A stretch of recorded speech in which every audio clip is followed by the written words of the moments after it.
বিজ্ঞান আৰু প্ৰযুক্তিবিদ্যাৰ উন্নত কৌশলৰ পিছতো অন্ধবিশ্বাসৰ কবলত পৰিছে এইখন অসমৰে একাংশ লোক।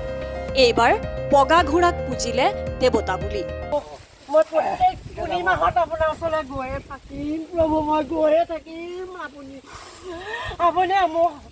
আপুনি মোক দিয়ক, মোৰ ল'ৰা দুটা সুখ দিয়ক, ল'ৰাটোৱে যি আশীৰ্বাদ কৰিছে সেইখিনি দিয়ক।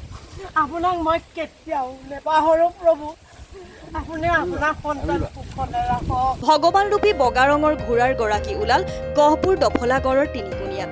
ঘোঁৰাহালৰ গৰাকীৰ নাম মমিন আলী। মোৰ নাম মমিন আলী। মোৰ ঘোঁৰা আছিলে বগা, সিহঁতে পূজা পাঠ কৰি ৰঙা কৰি দিছে। ঘোঁৰাটো মোৰ হয়। এতিয়া ৰঙাটো এয়া চাওক, এইটো কৰি দিছে ৰঙা। সিহঁতে ৰং চং কৰি পূজা পাঠ কৰি, মোৰ চব ৰং বগা আছিলে দুইটাই ঘোঁৰা। দুটা ঘোঁৰাই মোৰ ৰঙা কৰি দিছে। মোৰ ঘোঁৰাটো পালো, মই লৈ আহিলো মোৰ ঘৰত।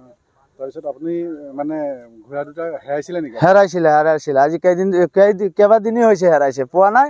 পোৱাৰ পিছত আমি নিউজত চাই পেলাইহে ঘোঁৰা পাইছো। তাত গৈ পাইছো যে সিহঁতে পূজা কৰি আছে, পূজা পাঠ কৰি আছে। তাৰপিছত আমাক সুধিলে ৰাইজে ঘোঁৰাটো কাৰ। এতিয়া ঘোঁৰা মই যোৱাৰ লগে লগে ঘোঁৰা মোৰ ওপৰত আহি আছে, কান্দি কান্দি উঠি আছে। সিহঁতে ৰছী লগাই থৈছে। তেতিয়া মোৰ ওচৰত অহাৰ টাইমতহে ৰাইজে ভাবিছে হয় এইটো মালিক হয় বুলি ঘোঁৰা। হয়, ঘোঁৰা মালিক। না, আমি পূজা নকৰো। আজি কেইদিনমান পূৰ্বে মমিন আলীৰ ঘৰৰ পৰা ঘোঁৰাহাল হেৰাইছিল। এতিয়া মালিকৰ ঘৰত সুন্দৰভাৱে ঘোঁৰাহাল এৰাল দি থোৱা আছে। বাদল সোণালিকা আমাৰ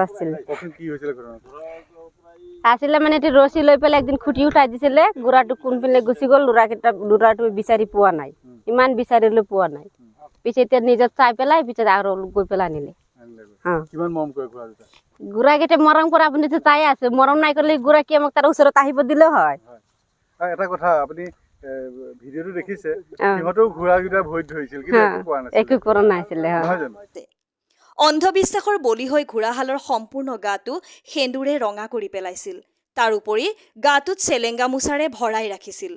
গহপুৰ জালুকবাৰীত ঘোঁৰাহালক ডাঙৰীয়া ভগৱান বুলি বিশ্বাস কৰি 7 গৰাকী মহিলাই অদ্ভুত আচৰণ কৰিছিল।